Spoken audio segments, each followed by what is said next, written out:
Our next speaker comes from Virginia Tech University, Dr. Mary Leigh Wolfe. Her presentation this afternoon is going to be Global Partnerships for Global Solutions and Agricultural and Biological Engineering Global Initiative. Let's welcome Dr. Wolfe.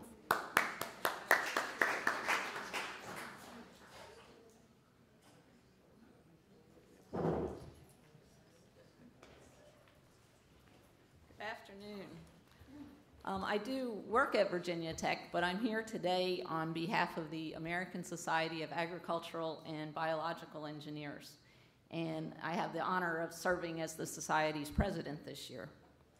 So what I'd like to start with is introducing you to ASABE. I see some ASABE members in the audience, but for the rest of you, let me give a little more background about ASABE.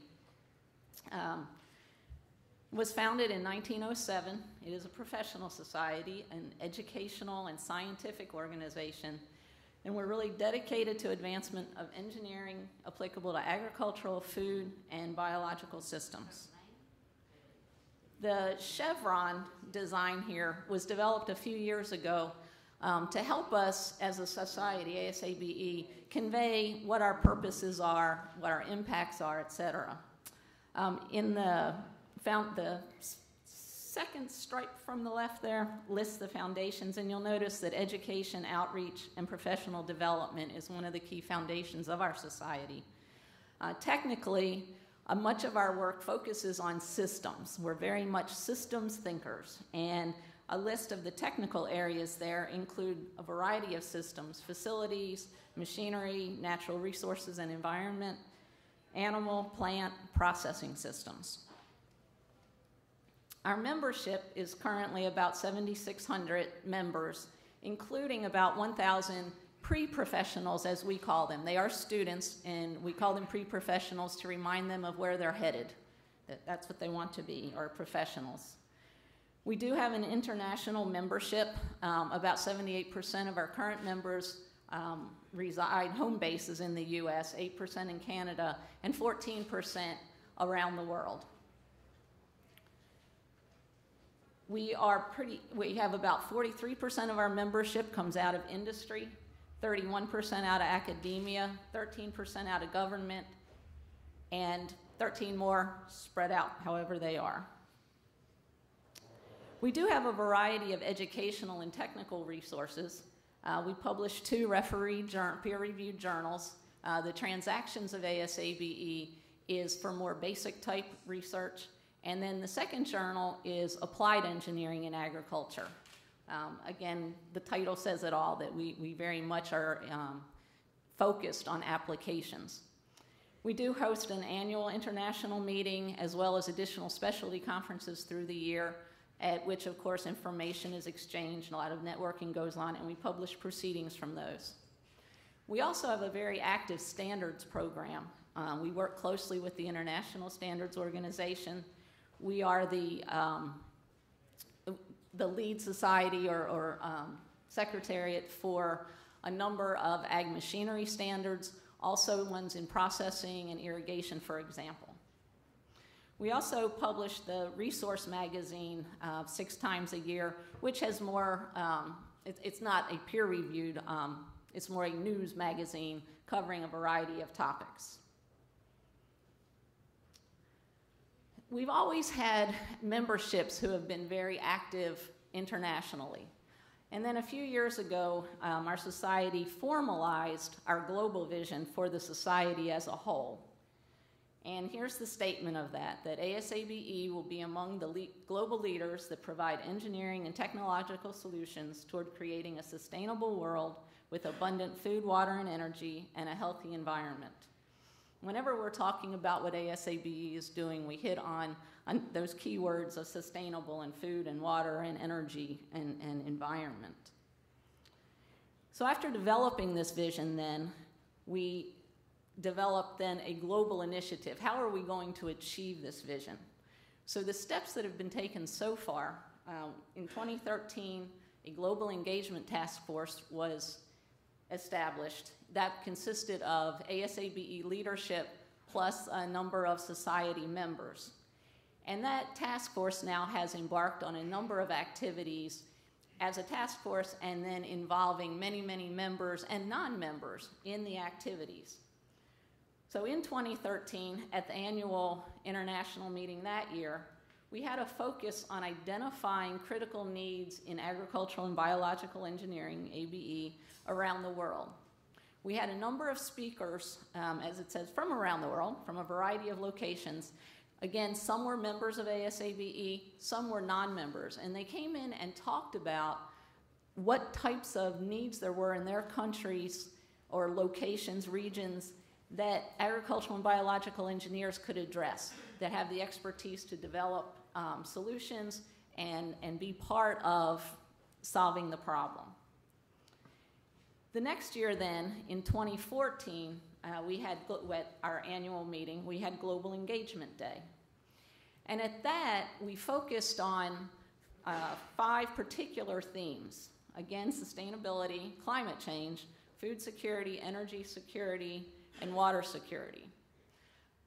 Again, we had thought leaders come in and speak on each of these 5 themes. Again, some ASABE members, some not, and came in, spoke on these topics for the morning and lunchtime sessions. And then in the afternoon, we had breakout sessions and small groups of attendees at the meeting who got together and really focused on each of these 5 themes and identified different opportunities and challenges for agricultural and biological engineers to make a contribution in these particular themes.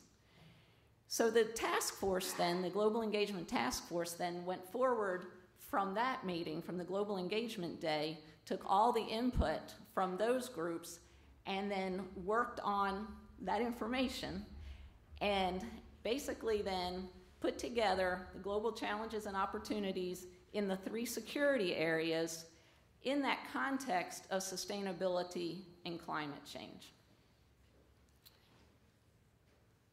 So specifically, the goals that the Engagement Task Force ended up on based on all of this input were basically, we decided to have 2 goals for each of the security areas. So for food security, improve food productivity, reduce food losses and waste. For energy, related to energy security, and again, these are goals specifically that agricultural and biological engineers can contribute very much to. So enhance energy conservation and efficiency and develop adaptable renewable energy systems. And then for the 3rd area of water security, the 2 goals are improve water availability, conservation, and efficient use, and provide clean water for multiple uses and listed a variety of uses across the board. For this particular Congress that we're at today, I wanted to look a bit closer at the food security. For each of the goals, I had 6 goals I just showed that we've developed, and then for each of those goals, we've identified 3 more specific objectives towards that goal. So I just wanted today to look specifically at the food security ones. So these are the 2 goals that I had mentioned. So under improved food productivity, specific objectives include establish agricultural informatics and analytics to quantify food production, develop, adapt, and utilize scalable, sustainable intensification, and develop sustainable urban agricultural production systems. Related again specifically to this Congress, the reducing food losses and waste, the objectives that we feel are particularly pertinent for agricultural and biological engineers are to develop methods to quantify losses in production, processing, and distribution, to develop real-time prediction and monitoring of product quality and safety, and to design scalable, regionally appropriate harvesting, drying, storage, processing, and handling systems to minimize loss. We took all that information and we have put it together in a white paper called Global Partnerships for Global Solutions. There's more copies of this across the hall at our table in the exhibit room, in case you'd like to pick that up. So we have the paper now. It's on the, also on the ASABE website at asabe.org. And it really is setting an agenda, has set an agenda for us as a society now to reach out to other partners. We know that these are all not problems that one group of people is going to solve, and that's abundantly clear from everything we've heard the last 2 days and obviously before that. So that's really forming a foundation for us. Another activity related to our global initiative was to produce 2 issues of our resource magazine that I mentioned earlier. Parts 1 and 2 came out this past during 2014-2015, called Feed the World in 2050. There's a few copies of one part left over across the hall, but again, it's available on the ASABE website. This again included contributions from both members and non-members of ASABE, and I know I've said that many times about the members and non-members coming together, and that's because it's very important to us to have those partnerships, and we know that we're not a group among ourselves who can do everything. So, and then the last part I wanted to tell you about related to our global initiative that we're focusing on now are conferences on the different security or the different themes that I had talked about before. So ultimately we'll do one on food security, energy security, and water security, but where we are currently is back in May we had our first conference on climate change with the focus on adaptation and mitigation, and that was held in Chicago. We're currently planning a food security conference. You all, for a year from now in Stellenbosch, South Africa, you all received a card in your registration materials that tells you more about that. With regard to that, we're in the process of planning, and we have a number of committees as we're planning all the various aspects of this.